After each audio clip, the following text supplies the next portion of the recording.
Y'all, this is a really funny story. We're gonna laugh about this later. But anyway, I am Tawana. Welcome to Fireside Chat. I'm telling y'all, we was just having a whole conversation. And I was like, oh, okay, yeah, we're not live. So anyway, welcome to our conversation. I am Tawana Blassingame. I am the executive producer of the Full Figure Industry Awards. And sorry we late. I'm telling you, we was just chatting it up, but we are here.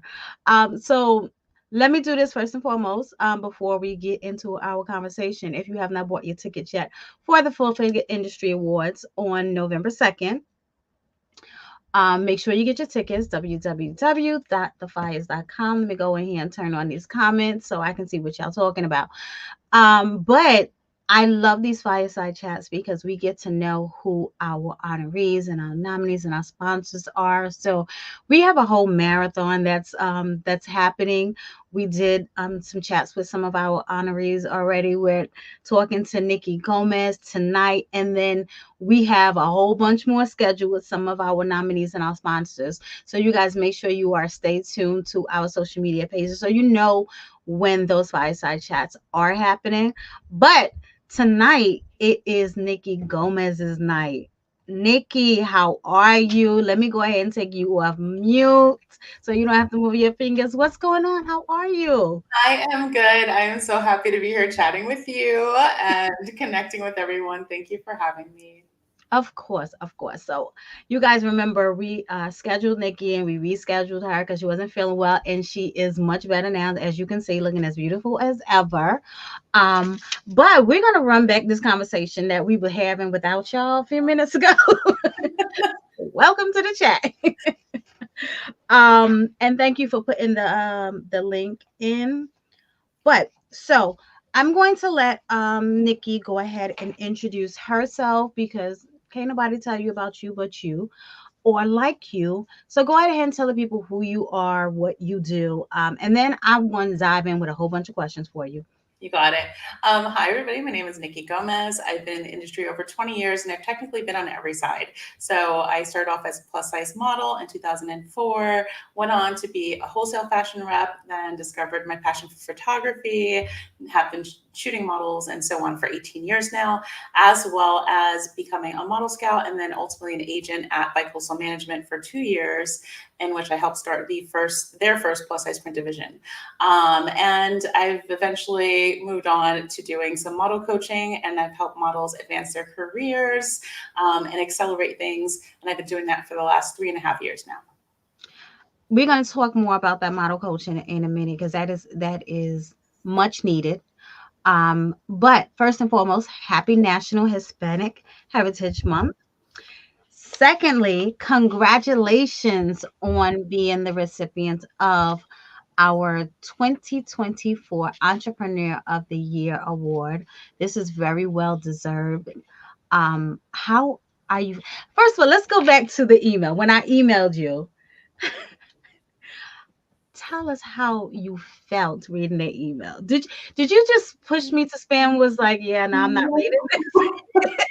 No, tears. I cried. You don't even know. Like I felt so seen.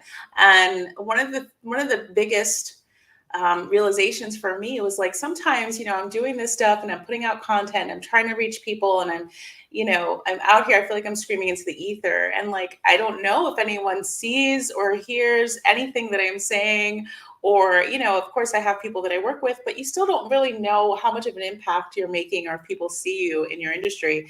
So getting an email from you saying what you said about me was like mind blown, tears cried, showed my boyfriend, he cried with me. Like it was a whole thing. Oh. So I was very, very grateful and I really appreciated that.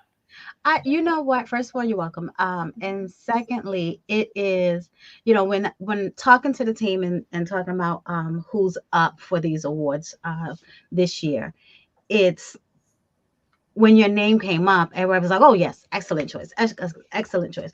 And honestly, you have been on the list for a couple of years now. We do this list, and we probably do it probably about 5 years in advance, so we know who's coming up. It's just a matter of when. And so your name. I don't think a week goes by without your name coming up in a conversation I'm having with somebody. Wow. Like, so you are seen. I just wanted to affirm that you are definitely seen. You are appreciated in this industry. Just know that. And that is the God's honest truth. And these conversations are from people in not, and we're not talking about people who just started out, even though that in those conversations as well. But these are those heavy hitters in a conversation, as you know very well. And your name comes up, and it's like, oh, I'm about to sign up for Nikki's class. I'm like, oh, okay, well, go ahead now. So you are definitely seen. I just wanted to let you know that. Thank you. Um, Now modeling, you Mhm. started in 2004. I keep wanting to say 20 something because time is flying. Yeah. 2004, well before social media was popping. Mhm. Um, how and why did you get into the modeling industry? Yeah, so I was at the ripe old age of 27. I, I was working just in finance, and anytime I would go out, it happened like pretty frequently at a certain time where people would just keep coming up to me, men, women, you name it, and just say, "Why don't you model? You're beautiful. Are you a model?" And I was like, "What are they seeing? What are they talking about?" I'm not Naomi Campbell. I'm not Kate Moss. I'm not 6 feet tall. Like in my head, I'm like, what are they even seeing? And so, I had to sit with that and ask myself, like, is this something that I should look into? And then I started subscribing to Mode Magazine. Do you remember Mm-hmm. Mode Magazine? Yep. Yep. We need that back. Anyway, it was a print magazine that had models, and at the cover, it even said sizes 10, 12, 14, 16, and up. And I was like, oh my gosh, this exists. Like these women have bodies similar to mine. They look like my mom, my cousins, my aunts. Like this is just beautiful and Yeah. different. And I was like, well, if they can do it, maybe I should try. And so I entered a model search. It was Wilhelmina's Mode Magazine model search. I did not win. I did not win. That's okay. My story continued with them. Right. And I ended up posting in a website called plusmodels.com. And at the time, that was the only place where you can find information about this. And I Mm, got so much positive feedback from industry professionals saying, you need to just give this a shot. And so went to an agency that was brand new, that was literally just representing plus models. And I was signed on the spot. And the rest is basically history. wow. That's what's up. That's what's up. So let's talk about some of the brands that you have had the pleasure of working with over the years as a model. And how I guess you can pinpoint maybe a couple of opportunities. How did they come about? What have you done? Have you done runway? Like, what type of modeling were you in at the time? I know I just fired off like 10 questions to you. It's okay. Um, so in the beginning, I booked runway. It's actually for like a Saks Fifth Avenue show. That was like my first booking, and that was with Ashley Graham, who was 17 years old at the time. So we were like, Wow. walking down the runway, and she was adorable and sweet, and I loved working with her. And then after that, I booked. Lane Bryant had a magazine called Figure. Hmm. So I was in a spread in Figure magazine, and that was exciting. That was my first real shoot for a job. I think I worked with them maybe twice, if I remember correctly. Then I ended up being in Latina magazine, Glamour magazine. I modeled for Coogee. Eventually Monique C as well. So I got to be her 2011 and 2012 campaign girl. Gosh, I ended up on Lane Bryant's website. I don't even know how that happened. That just happened later. I mean, all this stuff happened. TV appearances on like morning shows.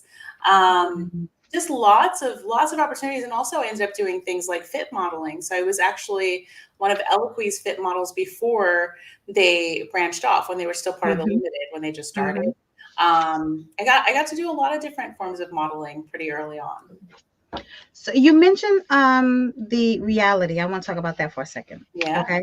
Because this was in 2011. You starred in Big Sexy, the reality show. I pulled it. Tell me about that. What do you want to know? I mean, did you audition? Did somebody snag you off the street? Like, And what was the show about for people Okay. who don't know? So Big Sexy was the first ever plus size reality show, like ever. And the whole goal of that show was really to show plus size women as regular, beautiful women, not as, broken, people, which, the media oftentimes likes to portray us like we're Yes. all depressed. We're all eating bonbons all day long, ice cream, and, we don't work out, all these things that are not Right. necessarily true. So yeah, the positive energy of the show is really about me and my other friends who work in the fashion industry and what our lives are like being plus size in the fashion industry. And I was recommended by another cast member to the casting director. And when I walked in, we just had this like easy breezy conversation. I was newly single. I was like recently divorced. So I just was like, I will tell you everything and anything about my whole life and who I'm dating. And I did. And they liked that. So that ended up casting me on the show.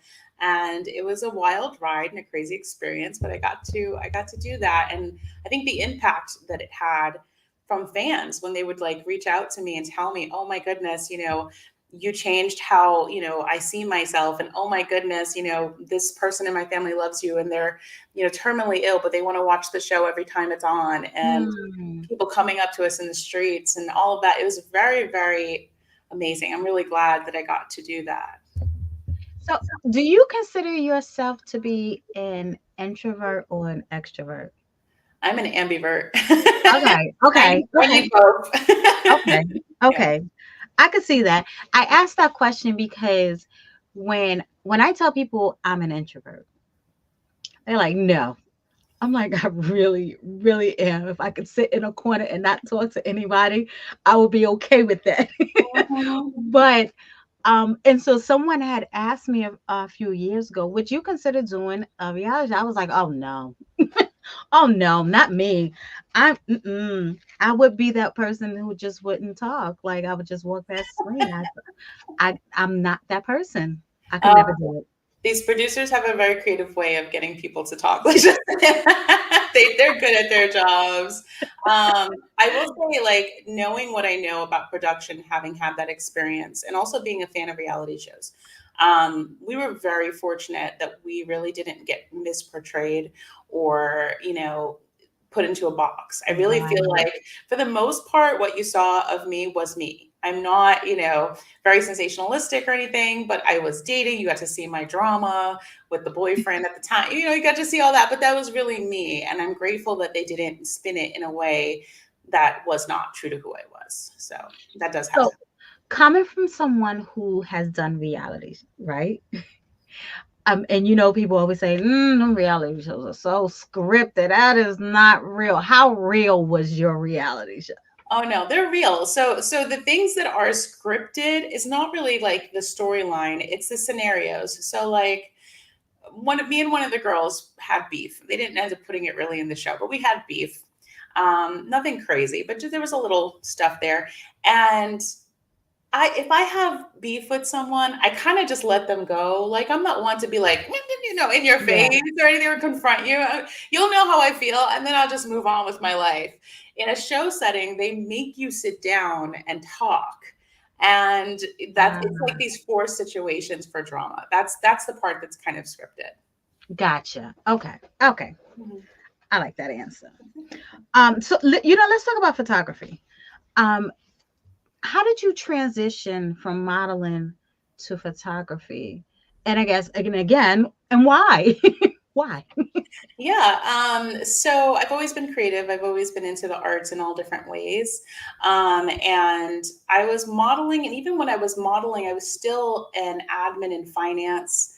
And then I ended Hmm. up transitioning while still working into wholesale fashion. And so what ended up happening is that through that lateral move into wholesale fashion, I realized that the company I was working for didn't have a budget to promote these designers. And that means we couldn't pay for photo shoots, we couldn't get models, we couldn't do all the things that you would do to promote the lines Hmm. for the designers. And so the owner of the company was like, well, do you want to just like play with the camera, get another model friend and see what you create? And I was like, okay, let's wing it, you know. So me and another model friend, a curvy model, shot each other, and we did it on the rooftop of this cool Williamsburg building, and we're wearing all the clothes, blah blah blah. And while my pictures came out fine of me, I really fell in love with the pictures I took of that model and the Mhm. angles and the colors and all of that. And it was my first time doing something like that.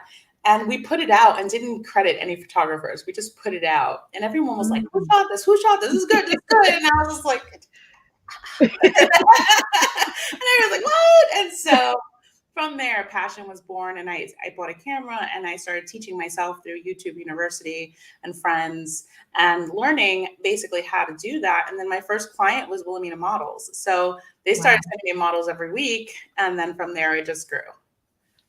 Wow. That's pretty impressive. It is always impressive to me. Now, the reason there's a reason why I'm going to say what I'm going to say.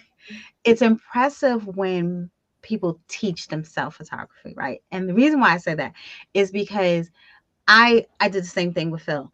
I was like, yeah, we are just paying these photographers to take these pictures. One of us got to learn how to do photography. Like, this can't be it. Boy, the camera was like, here, you learn how to do it, and then you can teach me. Like, that whole teaching me thing just never really worked out. I can take a decent shot, but I'm not a photographer. He, on the other hand, has taught himself and is very good at it. So, and I know what it kind of entails. I Mhm. mean, I guess, scratching the surface of it. And so it's impressive when people can teach themselves how to just be an expert in photography. Mhm. Now, and speaking of photography, I want to talk a little bit about these virtual photo shoots, right? Because this was a thing when the pandemic hit and people started doing virtual photo shoots, right? Um, some did good. You were excellent, by the way, and some just did not do so well, right?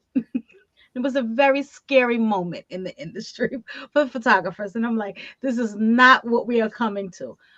But what gave you the idea to do virtual photo shoots, and how was yours so good?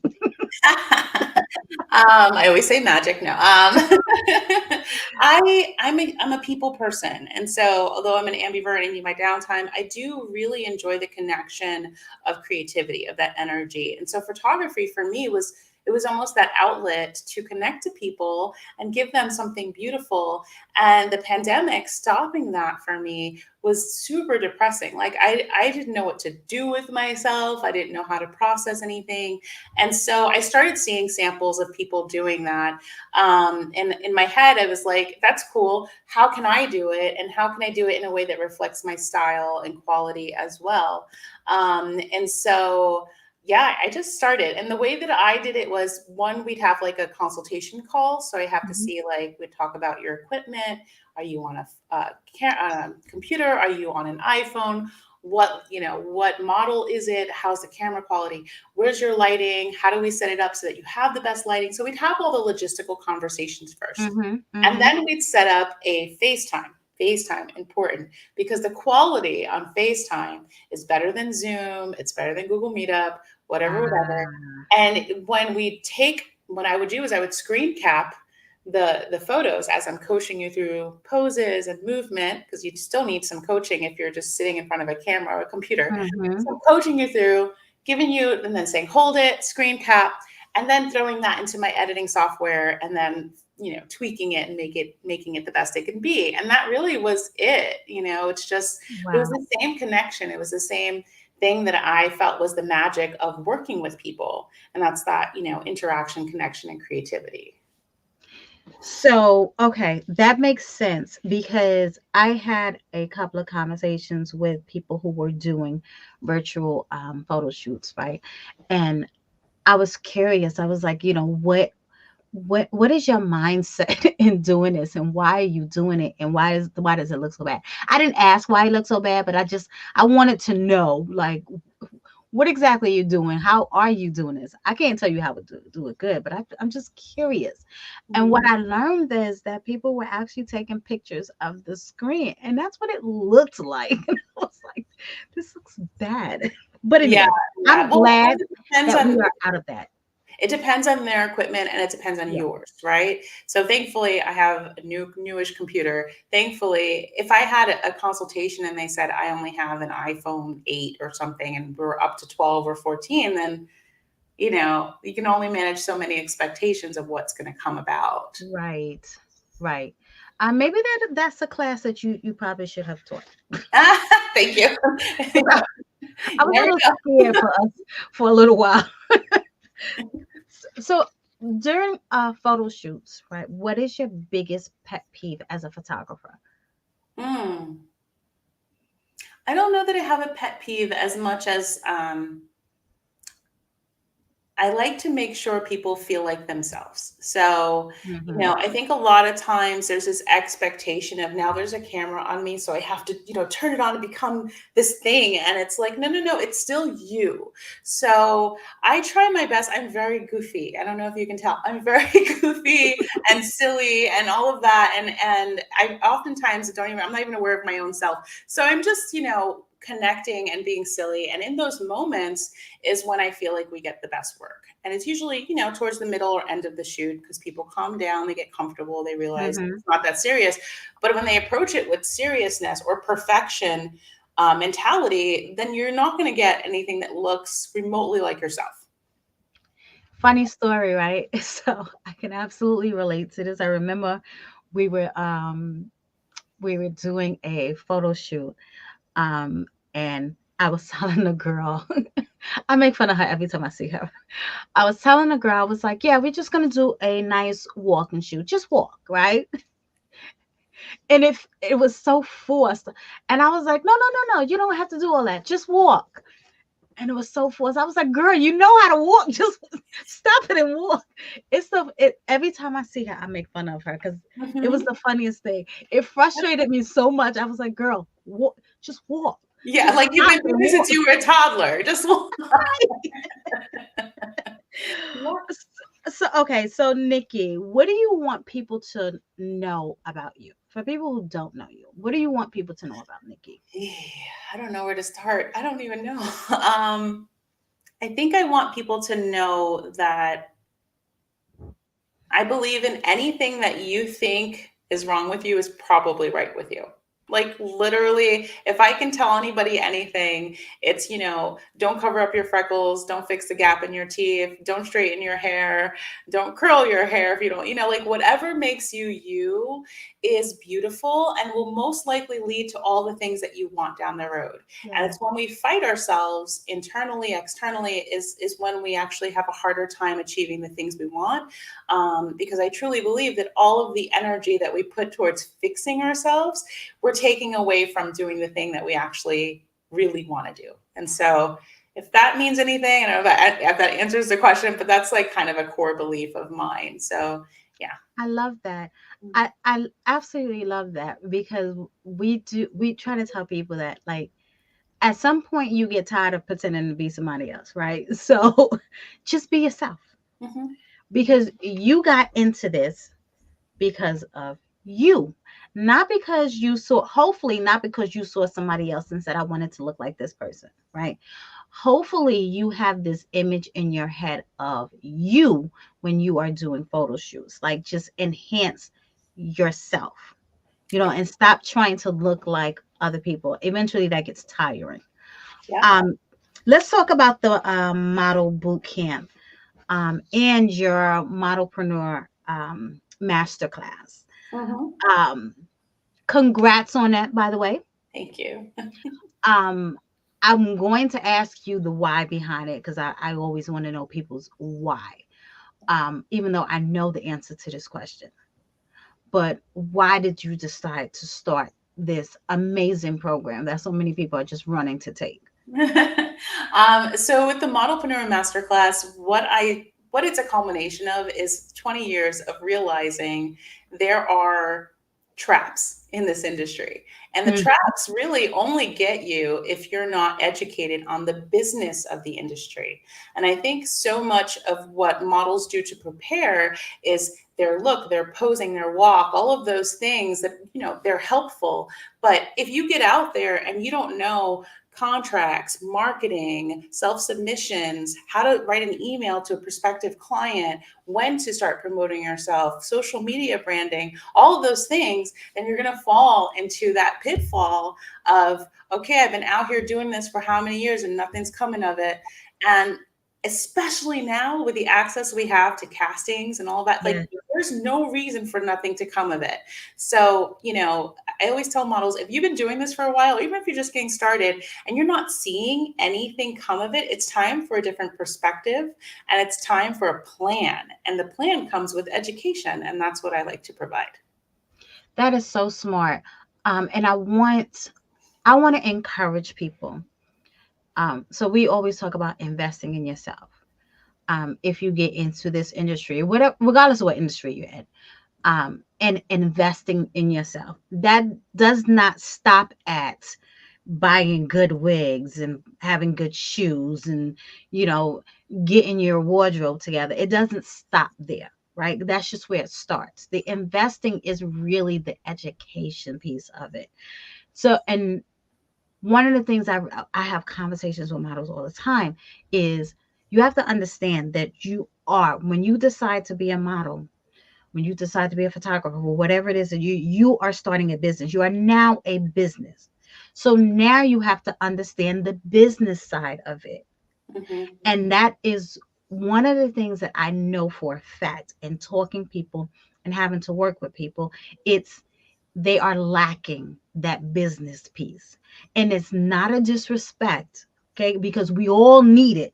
Mm-hmm. But I encourage people to go ahead and sign up with Nikki, book a consultation. Even if it's not Nikki, it has to be somebody who knows what they are doing, y'all. Okay, Mm-hmm. cannot be your home girl. I would not suggest going to a real estate agent and say, "Can you teach me business?" Because it's two different businesses. You have to understand, like you said, the contracts. How to deal with people on social media. I'm If I get the emails from people, "Hey, beautiful," don't talk to me like that. I don't know you. don't address me as "Hey, beautiful" in a professional email. You Mm-hmm. know, and the inboxes that, just the "Hey, gorgeous," "Hey, this," like Yeah. those are the things that you should not be doing, right? Yeah. Yeah. It's a fine dance. There's people who go either way casual or way professional, where they sound like a robot. So it's Yeah. like, you want to find that balance. But to what you're speaking on with learning the business, I mean, I took the pitfalls. Like I already went through it, so they don't have to. And I Right. can see the road ahead. And I can tell you, oh, there's a pothole here, there's that there, there's a green light there. So I think that's the part that's full value. That's what you get Mhm. out of something like this. And when I think about, what you can make in one day on a shoot, one day on a shoot will pay for the entire 90-day course that you're taking with me. But you have to get to that day. And so I'm helping you get there. Why not invest in yourself to know that you're going to make it back, and you're going to keep, the more you put into it as far as your career is concerned, the more you're going to get back. And I've seen it, and I've seen it with all kinds of models, and I've seen it with all kinds of clients that they book. And so if I know it's possible, then it's possible. And I'm doing it with my career. I just book commercials and stuff now, so it's like it's all possible. And so, if you're going to, you guys, if you're listening, if you're going to book a professional who's going to teach you things, right? Um, it's okay to ask for their resume or look them up, because you want to know that the person that you are hiring to give you this information, to coach you in the direction that you want to go in, has already traveled this path successfully. Because I personally don't need you to teach me all the things that you failed at. I want to know how to do the things that you succeeded in, because I want to succeed. And I think this is one of the things that people fail to do. They sign up with these big names because you are a popular name. Oh, I'm going to take this class. She's very well known in the industry. But has she traveled the road that you want to now travel? He or she, regardless. So, that is my nugget for the night. Just if you're going to sign up, if you're going to invest, if you're going to spend your hard earned money, save it up and go ahead and sign up with somebody who knows what they're doing and has done this already. So you said 90 days. What's the breakdown on this course for 90 days? So we meet bi-weekly for 1 hour, usually Monday nights, and we go over a whole bunch of different topics and in depth. And then also you have access to me at any point. So like you can email me, I will get back to you. We can have one-on-ones if we need to. There's also a private Facebook group for everyone in the current cohort. We Oh, establish nice. we establish like a family. It's a safe space. So because there is sharing, there is growing, and so that was really important to me to do. And what else? A lot. It's a lot. It's on my website. So if you go to thenikkigomez.com and click on the Modelpreneur Coach, there's a whole breakdown as to what's included in the group and in the one-on-one. I am open to one-on-one right now. My current cohort is still going. So once I am ready for the next one, I'll announce that as well. Tell us about some of your clients. Yeah. Wow. Oh, they're so great. I was thinking today about Sheena and seeing Sheena Postel doing her fit modeling, working for clients like Victoria's Secret. Just knowing the conversation we had before we started working together when we talked about, what's possible. And I always thought Sheena was a light anyway. Like I saw her, I think the first time at the FIAs and being like, oh my God, this girl's smile, her energy, her sweetness, it just emanates from her. And so when she reached out to me, I was so excited because I'm like, this is going to turn out so well. And seeing her do what she's doing now just confirms that, she was meant for this. And I'm so happy to see her doing that. Yeah. Another one, Miss Gwen DeVoe. I mean, Yes. queen. she's also, it's not like she was new to the business, obviously, but taking the steps she was taking in the year that she's in at this point in her life was such a profound step for her. And it was so natural as far as like, look how beautiful she is. Why wouldn't anyone want to work with her, as well as poised and knowledgeable and personable? So getting the opportunity to work with her and help her through that transition into starting that part of her journey was like life-changing. I am so happy I got to do that. Anna Smiley, another one. My goodness. When I first spoke to Anna, she was already signed. Um, Mm. she had, I think, done like a few things here and there, but she didn't feel confident in herself and didn't think that she was ready to work all the time. She's like, I don't know. And we spoke, and I'm looking at her and I'm like, one, I've always thought you were gorgeous. Two, what do you mean you don't know if you're ready? Yes, you're ready. Let's do this. And so what the funny thing that happens is when we have our first real conversation, when you're going to work with me, I write out a strategy document. And in the document, I ask you, who are your dream clients? Like, aim big. Don't tell me, so and so boutique down the road. That's great. But like, do you want to work for Target? Do you want to work for Fashion and Figure? Like, who do you want to work for? And Anna named a few of those clients and then worked for them. Wow. And so seeing her on, Shein and seeing her work for Ashley Stewart and seeing all of that come to fruition, and now we're both on Macy's, like that's just like, and that even though I help people do that, it still shocks me. I'm still surprised. I'm still excited. It's always exciting for me. So Anna is another one, and I'm trying to think. There's so many. I had a wonderful woman that I worked with named Eliana, and she told me she wanted to work for Adidas. She's like, I want to move to LA from Minnesota. I want to work for Adidas. She moved to LA, got signed, worked for Adidas. Like Wow. these things happen, and so if you believe in yourself and you're willing to put in the work and set the vision, like it can come. That's what's up. See, I know of so many of your clients. It's like, like I said, your name comes up very often. And I remember when Sheena told me that she was going to reach out, and I was like, yes, yes. My Yeah. first interaction with Sheena was the same way. It Hmm. was, oh my God, her smile is just like her energy. I that girl is just amazing. I love me some Sheena. Yeah. I love me some Gwen too. Most of your clients I just love because I know most of them. But Good people. um, I want to run this question back to you because you said something about dream clients. Do you personally have a dream client? I do. I have a few. I actually got to work with one, so I'm on Macy's site right now. Mm. That was a dream client on my little list. I made my own strategy document, and I'm trying to think of others. That was the big one. I really am enjoying the commercial work even more than the fashion stuff. Like I am a personality. I can go out there and just be silly and be myself. If you want to hire me to do that, then I'll do that. So yeah, I'm enjoying the commercial work. I'd hope to get more commercial stuff in the future, and just be like on camera. Sweet.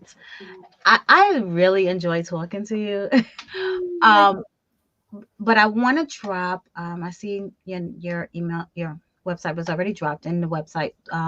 You guys, make sure you go and follow the nikkigomez.com on November 2nd. Make sure you come out and support Nikki as she received this well-deserved Entrepreneur of the Year award because this award just really speaks to you and your career itself. So if there was ever an award, like this would be it, unless you gotten to year 35 or more, then entrepreneur. I'm the entrepreneur. Lifetime would be for you, but this Entrepreneur of the Year award is just it's just so deserving for you, and it's an honor to be able to present you with this award. So congratulations once again.